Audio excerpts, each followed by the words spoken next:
Hi, I'm Vince Elmhurst filling in for Joel Faust. And I'm Bailey McKellar. And you're watching Crown News Update, a weekly news program bringing news from around the world, as well as local and national stories, and mission highlights. Stay tuned for the campus events section at the end. Let's get started with our world news for this week. Bailey? Japan is now home to the world's oldest man who turned 114 on Tuesday. Kimura became the oldest man earlier this month when the previous title holder, Walter Bruning of the U.S., died at 114. Kimura lives at home with his 82-year-old widowed daughter-in-law and a 58-year-old widow of his grandson. He credits his own interpretation and unknown forces of nature for the longevity of his life. His family stands at an impressive number of 7 children, 14 grandchildren, 25 great-grandchildren, and 11 great-great-grandchildren. Japan's elderly population is one of the highest in the world, with 44,000 citizens who are at least 100 years old. The number of Japanese who are 65 and older hit a record of 29.4 million in 2010. In Burkina Faso, students have burned down the ruling party headquarters along with the Prime Minister's house in a central city. Students held a demonstration in February and March over a jailed student who they believe died due to poor police treatment. The demonstration unfortunately left 5 people dead. This incident coincides with a mutiny by soldiers that started in the capital last week. Soldiers held a protest seeking payment of their allowances during the protest. The protest led to days of looting and gunfire that resulted in the president naming new security chiefs.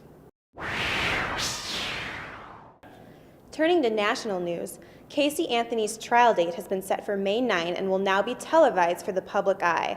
The trial can be found on 23 different channels and will air from May to July. Anthony is jailed on first-degree murder charges for the death of her 2-year-old daughter, Kaylee, whose remains were found in December 2008.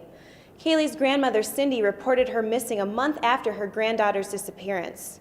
Cindy called 911 to report her missing granddaughter, claiming her daughter's trunk smelled like a dead body. Casey Anthony was found partying days after her daughter was reported to have gone missing.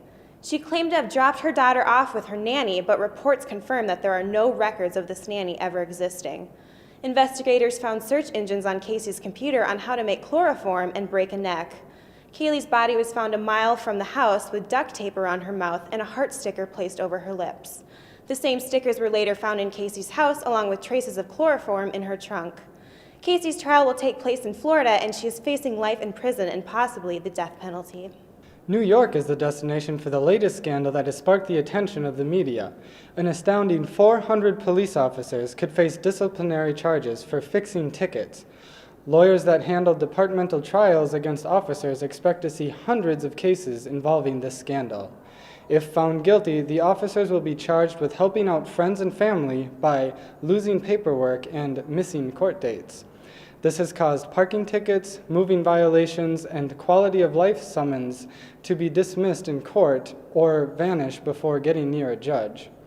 Those charged with this could face a variety of punishments ranging from getting fired, losing benefits, and receiving a warning, to criminal charges of obstruction, filing a false instrument, and possibly a felony for those who accepted bribes.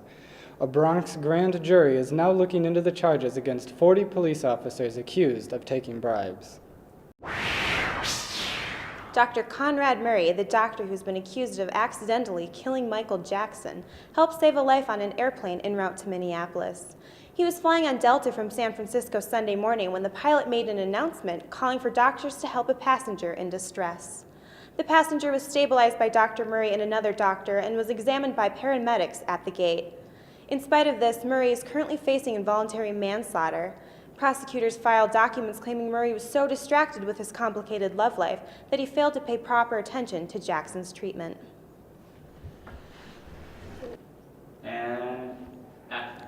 Minnesota is now included in the nationwide drug shortage for the ADHD drug. Due to the demand of the drug and availability of the ingredients, manufacturers are unable to produce the drug. It is unclear why there is a lack of ingredients, but patients are raising concerns about missing their doses. Pharmacies have been short on Adderall and Ritalin for 2 months now, but expect to be fully restocked in about 6 to 8 weeks. Those who are having trouble filling their prescriptions have been encouraged to switch to a generic brand until demands can be met. Bible studies are still going on. Time with Abba is still meeting from 7 to 7:45 a.m. in the President's Room in the library, Monday through Fridays. However, due to Easter break, they will only be meeting until Wednesday. Also, the house is praying for the Middle East in the chapel on Wednesday at 4 p.m. Come and pray with others for peace in the Middle East. This week in sports is going to be busy for both baseball and softball. The Lady Storm will have a doubleheader against Martin Luther on Thursday, April 21st, at home, starting at 3:30. Softball then turns right around and has another doubleheader against Bethany Lutheran on Friday, at home, starting at 1. Baseball will face off against Martin Luther at home on Friday the 22nd. Opening pitch is at 6 p.m. Then they play Martin Luther again in a doubleheader on Saturday, beginning at noon. I'm Bailey McKellop. And I'm Vince Elmhorst. Thanks for watching the Crown News Update.